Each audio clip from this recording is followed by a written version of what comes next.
So ayun, another day, another vlog tayo mga tolls. So papunta tayo ngayon sa manufacturer namin para sa second release. Nakita nyo na yun sa past vlog ko sa part 3, kaya tara na, let's go. Ayun, palabas tayo ng subdivision, tamang lakad-lakad lang. Ayun, tamang waiting lang tayo dito sa Getly guys, ng sakayan. Ayun. At ito guys, nakasakay na tayo sa minibus papunta dun sa location na pupuntahan natin.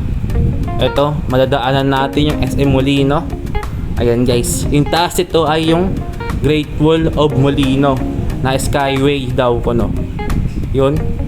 At syempre di mawawala yung Molino kung walang traffic. Ayan guys, oh, matraffic yan. Yan, matraffic yan guys. Tamang waiting lang tayo dito sa upuan. Buti malamig dito.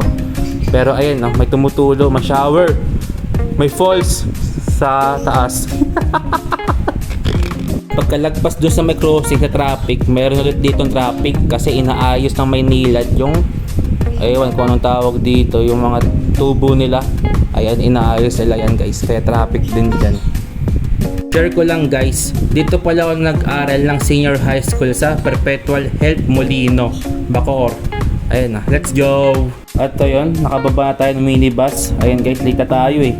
T-shirt ko pala dito, Dayon. Ayun, baka Dayon yan. Let's go! At yun, kasama ko na yung dalawang tropa ko at co-owner ng Real Scout. Tamang antay lang kami dito ng manufacturer namin na staff nila. Nakakausap sa amin about sa plano namin sa second release namin. Ayun guys, let's go! At ayun guys, natapos na rin yung meeting namin sa kanila. Wala na rin akong video or clip nun dahil may privacy act tayo. Kaya wala akong video or clip. Tulad ng dating vlog ko, wala rin akong video nun. Para surprise na rin para sa inyo. Dito nag-uusap lang kami kung ano ba yung final na decision naming tatlo. Pero yung update guys, abangan nyo sa FB page namin na Real Scout. Doon namin ilalabas yung update about sa second release namin. Malapit-lapit na rin guys ilabas, kaya abangan nyo yan. Let's go! Dito guys, sumabay na tayo kay parang Dexter pa uwi. Ayun. Pero syempre, Molino to, kaya may traffic kahit sa skyway guys.